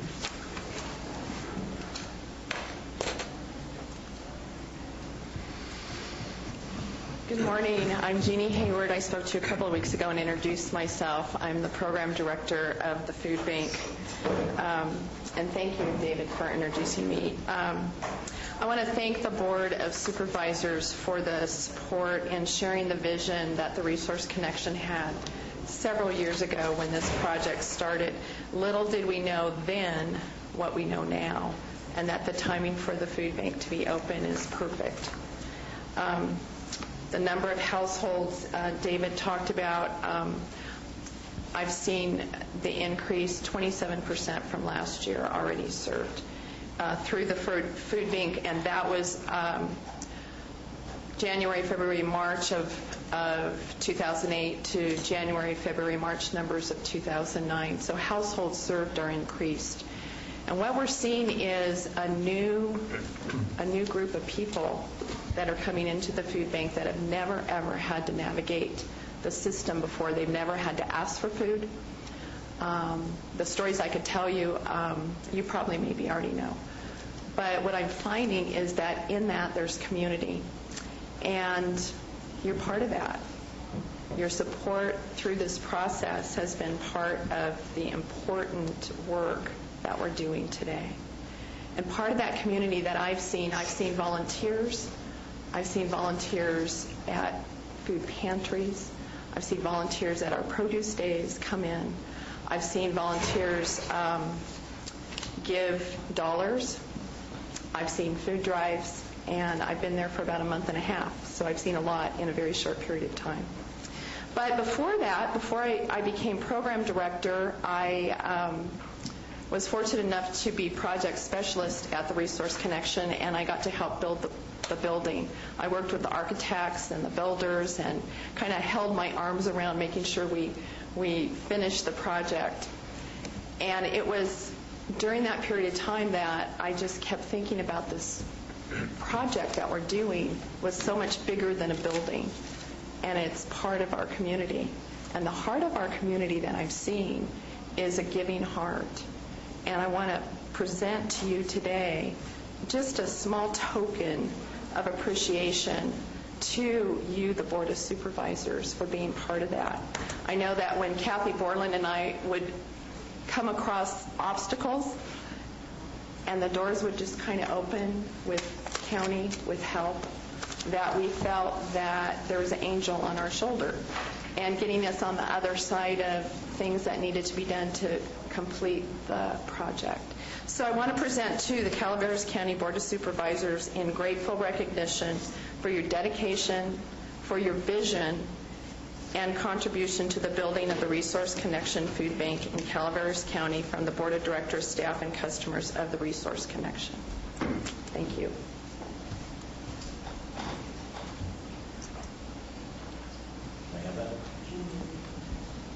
Anybody in the mail? What's a photo?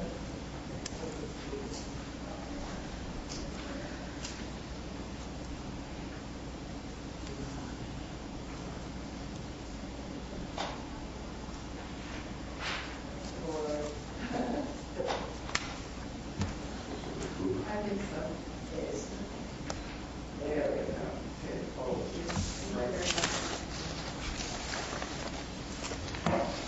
Thank you.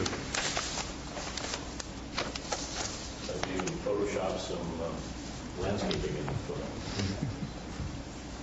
Landscaping is there. Yeah, I know. It's good. Very nicely done. Thank you. Okay, any other discussion on this item? But before we do that, Under Sheriff Walker, Marilyn, I saw you walk in a moment ago. The thing that I was going to call you, the item that we discussed yesterday, probably won't be discussed until about 3:30. 3:30? Yeah. We'll be headed into the budget discussions at that time. So, all right. I was... Okay, thank you. All right. Item 13, this is discussion and possible action regarding a resolution approving contract extension with California Forensic Medical Group Incorporated for medical services for Calaveras County Jail inmates. This goes from July 1st of this year through June 30th, 2010. As you recall, this was postponed, or the action on this was postponed 2 weeks ago. So, good morning Sheriff again. Mike Walker. You're correct. It was carried over from 2 weeks ago. 2 days after that meeting 2 weeks ago, on June 11th, Lieutenant Dennis Huberty, myself, and Jeannie Boyce, the Director of Health Services, met with staff from the hospital. The result of that meeting is outlined in a letter that the hospital has directed to the Board of Supervisors that I'll read. Dear Supervisors, thank you for delaying the decision on the Specialized Medical Care Services contract. The additional time has allowed us to review the existing contract in detail, discuss the contract elements with our independent physicians, and meet with the Sheriff's Department to better understand their expectations as a contractor. As you know, the Calaveras County Jail is just one of the 10 correctional facilities for who we currently provide medical care. However, after open discussions with Under Sheriff Mike Walker, Lieutenant Dennis Huberty, and Director of Health Services Agency Jeannie Boyce this week, in review of additional supporting documentation, we have concluded that due to the unique details in regard to the federal, state, and local regulations, we cannot meet the county's expectations by July 1st, 2009. We highly recommend you continue with the existing contract with California Forensic Medical Group at this time. We look forward to reviewing the next request for proposal for this very specialized medical care service this fall. If you have any questions, please contact me. Sincerely, Feliciano Giron, President. So at this time, if there's any questions about the contract as submitted, I'd be happy to answer them. Supervisor Walensky. I don't have any further questions, but having raised the issue of trying to keep the dollars local and having people in good faith having gone forward and explored that, I'm prepared to make the motion to approve this contract that's before us. Second. Oh, go ahead. I'll second. I'll vote for it this time. Seconded by Toffenelli. Okay, we have a motion and a second to approve this jail medical contract. All in favor say aye. Aye. Aye. Opposed? Okay, the motion carries on a 4-0-1. We wanted us to bring the inmates to them. Thank you very much for trying. They have not approved.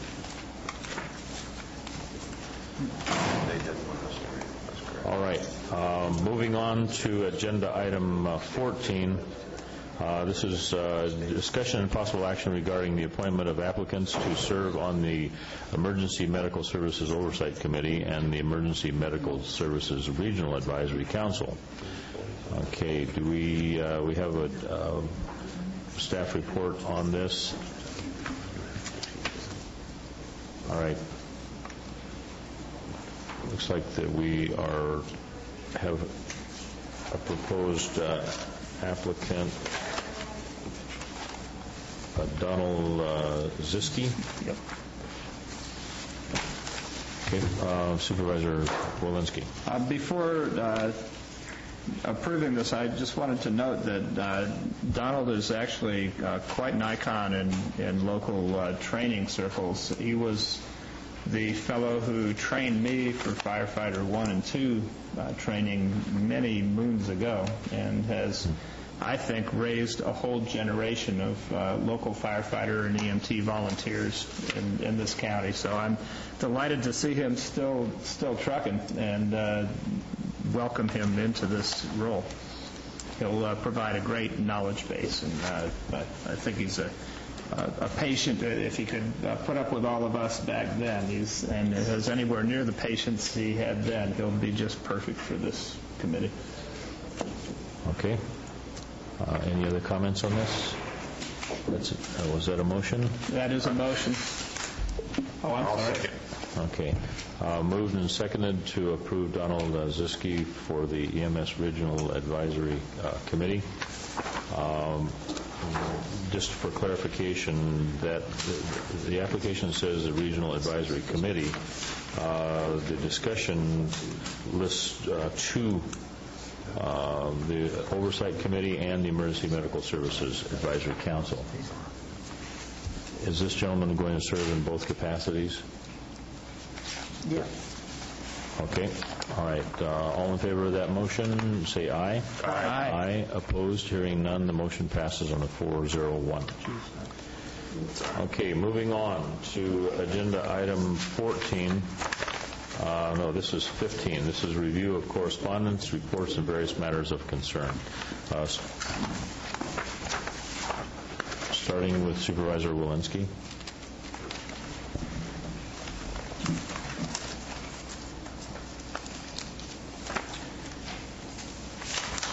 I'm hoping to be able to attend the housing workshop tomorrow, although it is contingent on our scheduling for our hearings. I will be at Kathy Borland's retirement, and that's it for this week. Okay, Supervisor Toffenelli. Well, I will be tomorrow night, Music in the Park at the baseball fields above the school in Valley Springs at 6:30. I will be at Kathy Borland's retirement. I will also be at the mixer at the hospital here on Thursday. And I will be on Saturday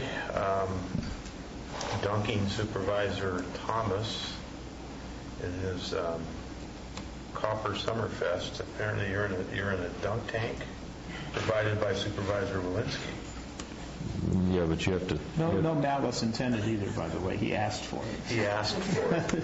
As a gesture to all the supervisors, we get free tickets. Nuts. I don't know. It seems to me that I'm in great peril if you're going to be coming and hurling softballs or baseballs, considering that you have this former career in baseball. That I think I might as well just stay in the tank.